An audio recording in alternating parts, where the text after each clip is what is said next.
Saan ka galing? Ako? Mhm. Kausap ko yung bagong kliyente natin. Ayun, deal ko na. Na-close deal ko na. Oh, nakapag-close deal ka kaagad. Bale, pang 10 na yun sa isang buwan na. Oo. Ganun ako kagaling. Ikaw, anong mapagmamalaki mo? Ang tagal mo na dito, di ba? Pero sa isang buwan, ni isa, hindi ka makakuha ng kliyente. Kala mo naman, hindi ko alam na ginagamit mo yung katawan mo para lang makabenta. Ako, siguro nagkukuripot yung mga customers ko kaya di ako makapag-close ng deal. At meron ding haliparot na nangaahas ng mga customer. Ganun ba? Ako, kung meron mang ahas dito, kailangan mapuksa na yun. Baka tuluyang mawalan ng kota yung ibang agent. Tama ba? Tama. I agree. Tsaka, para rin hindi mabahira ng hindi maganda tong company, di ba? Kasi ang unfair naman nun sa mga kapwa agent na nagtatrabaho ng matino. Yung iba kasi, dinudumihan yung kanilang reputasyon. Ganon sila kalala. Pero kung alam mo, maging masaya ka na lang. Kasi naman, ang company ang nagkakaroon ng benepisyo. Hindi kailangan malaman ng babaeng pakialmera to ang lahat ng ginagawa ko. Kung hindi, mawawalan ako ng trabaho at mawawalan ako ng extra income. Nakakatawa ka, no? Pero joke lang yung sinabi ko, ha? Alam ko namang walang ahas dito. Basta maging masaya na lang tayo kung ano magiging benepisyo at kikitain natin. Okay.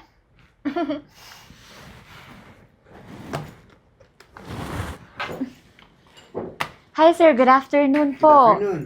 Ay, napunta ba kayo dito dahil kukuha kayo ng condo units dito sa aming agency? Yeah. Hindi kayo nagkakamali ng pinuntahan. Kasi kami ang nag-offer ng best units in town. And, as you can see, here, makikita nyo po na ang aming location is sobrang safe talaga. Safe yung family mo, kung may kukunin ka, kung may anak ka, safe sila, hindi sila basta-basta mapapasok. Kasi 24/7 ang aming security. And ito, kung may anak ka, ayan, playground. Sobrang gustong-gusto ng mga bata yan. At yung pool namin, sobrang laki talaga. O, di ba po? Nakakatuwa. At kami din po yung real estate na nag-offer ng pinakamalaking cut. Unlike po yung iba na sobrang liliit at saka yung mga room, binibitin nila talaga.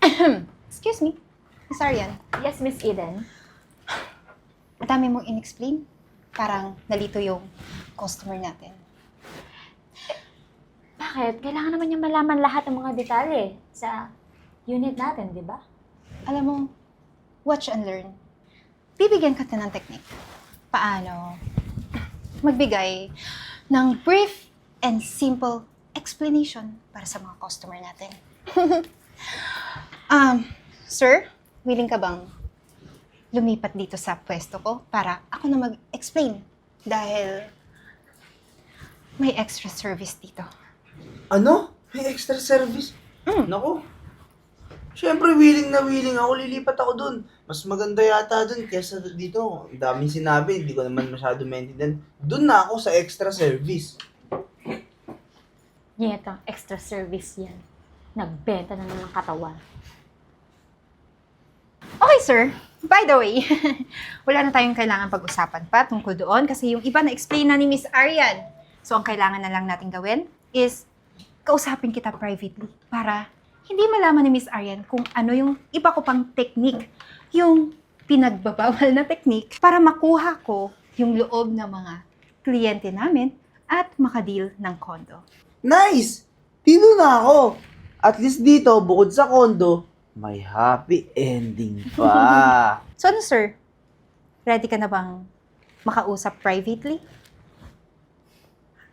Ito pala yung extra service na may happy ending. Matitikman muna kita bago ko malaman ng totoo. O ano pang hinahantay natin? Tara na. Let's go, sir. This way.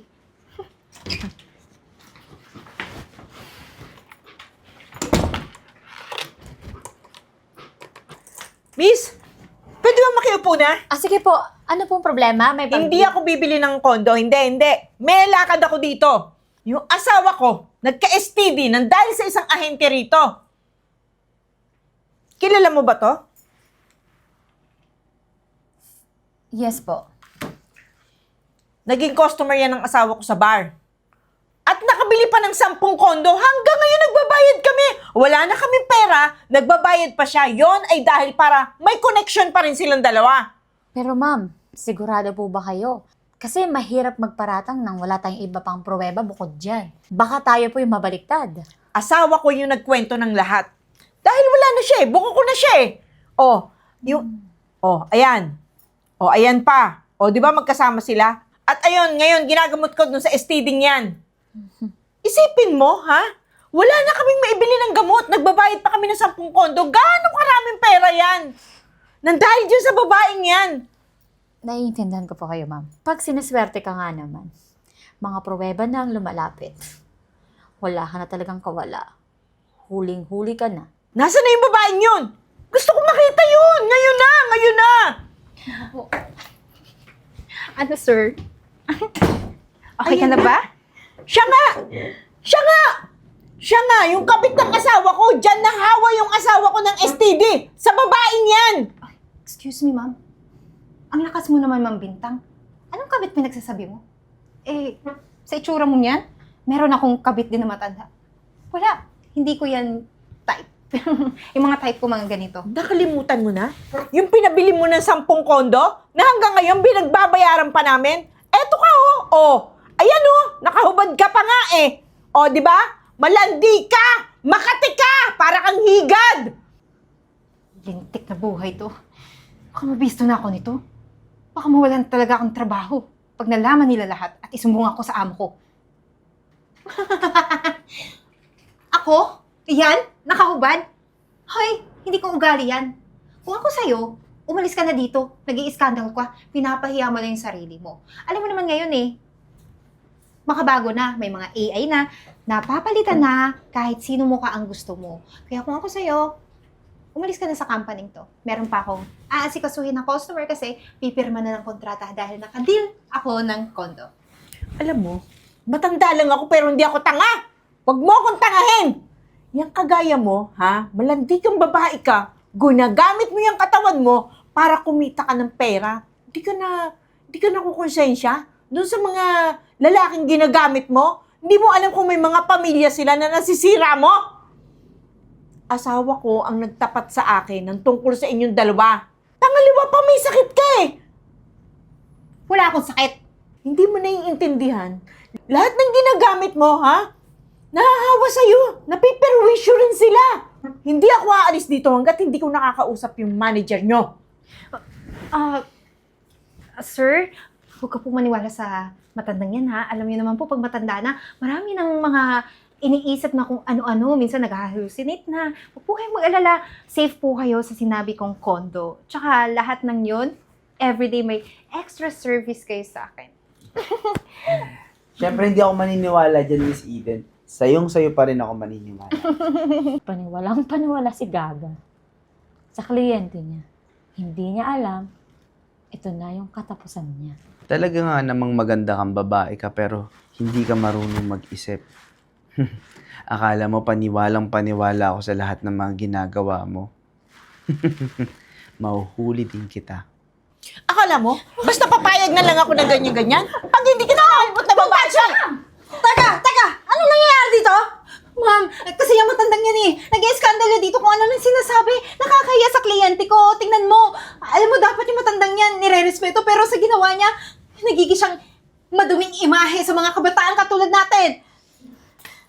Ikaw ang madumi. Tita, bakit ka naman nandito? Hinawahan niya ang tito mo ng STD. Yang babaeng yan. Kaya naman pala, may malanding higad dito sa company ko. Teka lang, ma'am. Ano pinagsasabi mo? At parang kumakampi ka pa sa matandang yan. Tita, Ibig sabihin, magkamag-anak kayo? At kung hindi mo natatanong, kapatid ko si Aryan. At tropa nila ako. Tropa? Kita mo to? Bakit kami ganyan? Pulis ako. Para saan yan? Matagal na nila akong kinausap. Magpapanggap ako dito, nabibili ng kondo, tapos totoo nga yung mga ginagawa mo, Miss Eden. Huling-huli ka sa akto. Eh di kung ganun, bakit mo ako tinikman? Hoy, ano tinikman pinagsasabi mo? Hindi kita tinikman. Kumuha lang ako ng ebidensya. Langhiya ka? Manggagamit ka pa rin. Kayong lahat. Bakit? Nagkaroon naman kayo ng kita sa company to, di ba? Ng ilang milyon na dahil sa akin. Kasi sa isang customer ko, nakakailang kondo yung binibili nila. Sinira mo yung reputasyon ng kumpanya, yun yung punto nila. Kaya ikaw, wala ka ng puwang dito sa company to. Kung may nagawa ka mang kita at yung ambag mo dito sa company ko, hindi sasapat yan para malinisin yung madumi mong budhi. Tama. Kulang pa yon sa binigay mong mantsa sa reputasyon ng company namin. Mabubulok ka sa kulungan. Dahil Kaya- din pati sa sakit mo. Kaya, ang pang naantay natin, huwag na tayo masyadong pang paligoy-ligoy. Halika na! Pakidampot na yan, Chief. Wala kayong utang na loob! Halika na!